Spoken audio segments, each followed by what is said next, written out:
Welcome to Spotlight Sessions, where we shine a What's light your on story? what does accessibility mean to you? What's your mission?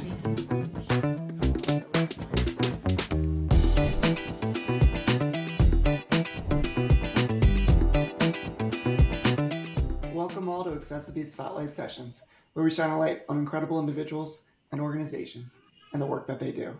I'm your host, Josh Basil. I'm a C4-5 quadriplegic, paralyzed below my shoulders, and a power wheelchair user.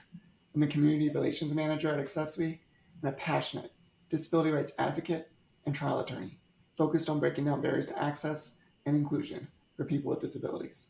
Today on accessiBe's Spotlight Sessions, we're joined by Sarah Klein, the CEO of the Epilepsy Foundation, Colorado and Wyoming. Welcome, Sarah. Hi, thank you. It's great to be here. Well, I'm excited to have you on today's show, and let's dive right into all things you. So tell us a little bit more about yourself. Yeah, well, it's nice to meet you all, and thanks for the opportunity to be here. So I'm Sarah Klein, and I have been at the Epilepsy Foundation for about 5.5 years, but I've spent basically my entire career in the nonprofit health space at a couple of different national organizations. But I love this work. I love our community. Personally, I love dogs. I'm a big animal lover and spend a lot of time when I'm not at work with my blue heeler. But it's, again, it's great to be here and to get to spend this time with you. Thanks, Sarah. And tell us a little bit more about Epilepsy Foundation, Colorado and Wyoming. Yeah, so our organization has been around for almost 60 years now. And our mission is to serve people affected by epilepsy. So we do that in kind of three main ways. We say that we connect, educate, and empower.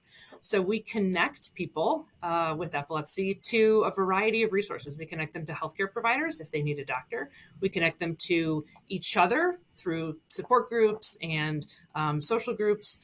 We connect them to resources such as, referrals for seizure response dogs or things like that. We educate. So we educate people with epilepsy about their condition and about treatment options and about lifestyle, changes, those sorts of things. We educate healthcare providers through an annual conference where we provide medical education to general neurologists or general practitioners.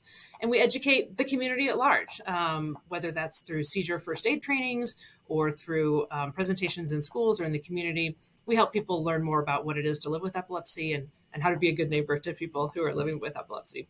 And then empowerment is the third one. And we empower through, again, helping people to make the best informed healthcare decisions for themselves or for their family. We empower through legislation. So we're pretty involved in advocacy. So those are kind of the main things that we do as an organization. Our signature program, we have a great summer camp for kids with epilepsy that lets them do all the things that other kids get to do, but in a really safe, medically supervised environment. But that's super fun for kids to get to go to summer camp, and that's something that we look forward to every year. Where can people go to check out all of your programs and services? So glad you asked. You can go to our website. Our website it's long to spell out, but it's epilepsy.colorado.wyoming.org. That's where you can find all this information. I love it. And when it comes to people with epilepsy, the epilepsy community, what are some of the biggest misconceptions about epilepsy? Yeah, I think probably the biggest misconception is that a seizure is a convulsion, so that there's only one type of seizure. So that's what you see, in the media or on movies or things like that. When someone has a seizure, they fall on the floor and they're convulsing.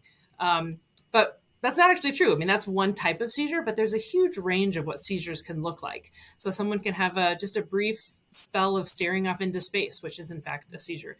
A seizure is just a misfiring of the electrical impulses in the brain. So depending on where in the brain that's happening or how big of a kind of misfiring or electrical storm that is, can really impact what a seizure looks like. So sometimes people just have a lapse of awareness. Sometimes only one part of their body is affected.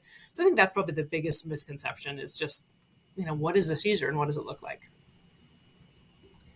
Thank you so much for sharing that. And I know within the disability communities, there's always stigmas that exist.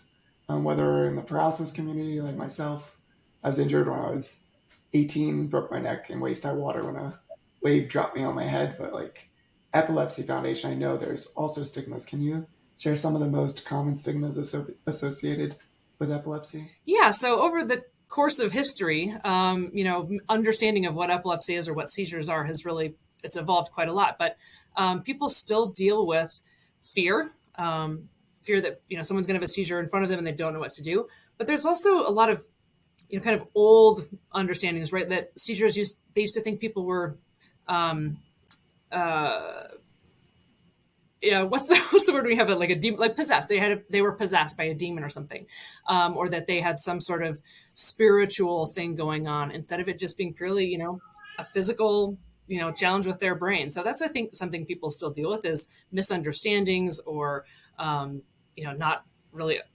not really understanding what's actually happening in your body. It's not a spiritual thing or a demon possession or anything like that, but it's actually just your brain's just not working quite right for a minute. I love just sharing all these truths and the facts of breaking down these barriers and stigmas and all of the different things of raising awareness through conversation.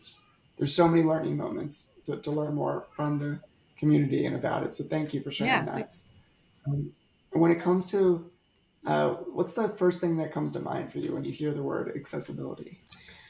I think about giving everyone access to not just physical spaces, which I think is kind of the obvious piece of accessibility, but access to spaces, but to information and to experiences, to make those things as available and as meaningful to as many people as possible. So it's one thing to, let someone with, a kid with epilepsy go to camp, but to make it meaningful and that they're having, they're interacting with other kids with epilepsy where they're learning about, that they're not alone in the world and that they're having, building relationships with people who know exactly what they're going through. Not just that they can go to camp, but that they have a really meaningful experience at camp that takes it beyond just, open the door to them, but also like make it that experience something really, powerful. And so I think for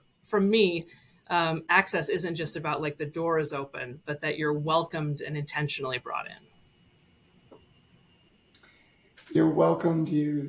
There's like an environment of like, come on, be a part of this journey with us, be within this world with us. It's so often like there's like you feel like either second class citizens or that you're being a charity case or this and that, but like truly welcoming it in a community, it feels good in every business, customer, any community. If you're welcomed in, you feel like you're part of that journey and that you can like truly be people uncomfortable. That's absolutely right. So that you're welcomed into, basically you're at home in any setting or situation. And when it comes to like, there's one thing about people with epilepsy that you wish others knew about, what would that be? I think I would want people to know that you can't always see it, right? So there are some disabilities that are very visible.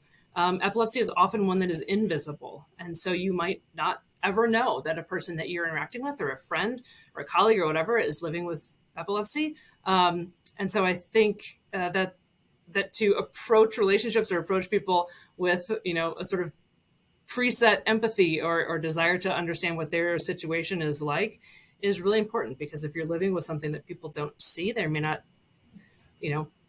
always think to provide accommodation or accessibility in the way we've been discussing. And so I think, having an invisible disability can be, really challenging when people don't expect you to need help or support in different ways.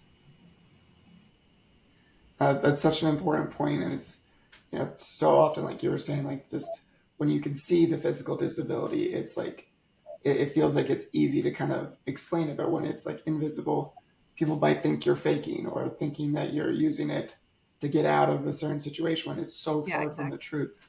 That all you're trying to do is like teach them these are my unique abilities. This is maybe a condition that I have, and I want to talk through it with you so you have a better understanding of my unique exactly. world.